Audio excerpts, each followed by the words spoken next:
Coucou les filles, alors là je vais faire le tiramisu sans œufs à la mangue.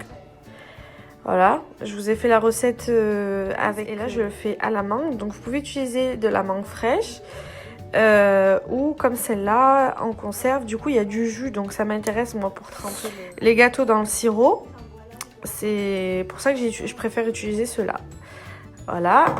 On aura besoin, pareil, de crème. Donc là, comme je disais, j'ai 250 g de mascarpone et je vais rajouter 100 ml de crème fleurette. C'est parti.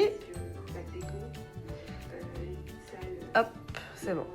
100 ml. Vous allez voir, la recette, elle est vraiment facile. C'est exactement la même que celle que je vous ai mis en ligne avec le tiramisu à les fraises. Sauf que là, je vais mettre de la mangue. Voilà. Donc là, c'est parti. Je vais rajouter un sachet de sucre vanillé.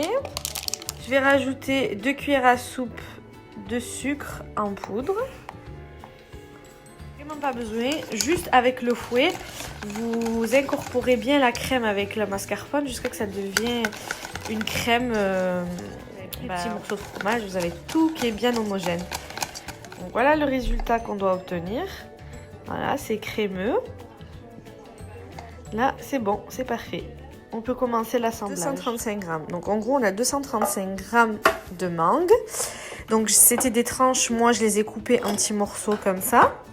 Et j'en ai pris quelques. J'ai dû prendre, allez quoi, une grande cuillère, 2 grandes cuillères, allez, 2 grandes cuillères.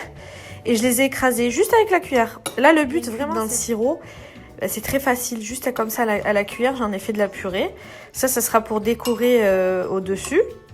Voilà, on n'est pas sur un truc bien mixé, lisse, etc. Mais vous pouvez le faire. À ce moment-là, vous prenez le mixeur, vous mixez bien.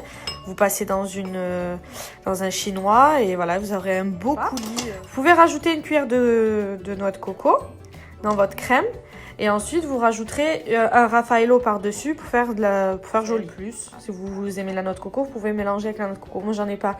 Donc, je vais faire nature comme ça. Donc là, c'est parti. Là, j'ai découpé mes biscuits parce que c'est beaucoup plus facile pour les mettre dans le moule. Donc là, hop, je trempe comme ça dans le sirop. Voilà. J'en mets un deuxième. Hop. Et je fais ça tous les fonds de mes verrines.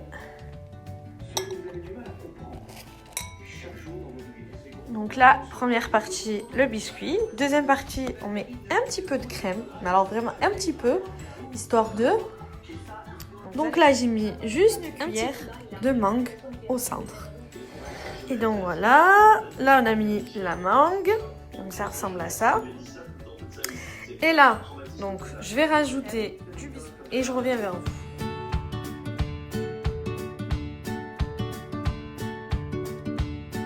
Alors là, on est à cette étape-là. On a mis le biscuit et la crème. Dernière étape, le coulis. Et voilà le résultat. Voilà. Donc là, j'ai mis du coulis. J'ai étalé. Et voilà. Et de la noix de coco pour décorer. Bon, je sais pas si je vais le faire, je vais voir. Et ou alors une boule de Raffaello coco aussi, c'est trop bon. Vous rajoutez. Et ça, vous mettez au frais jusqu'à l'heure du ftour et voilà, c'est parfait.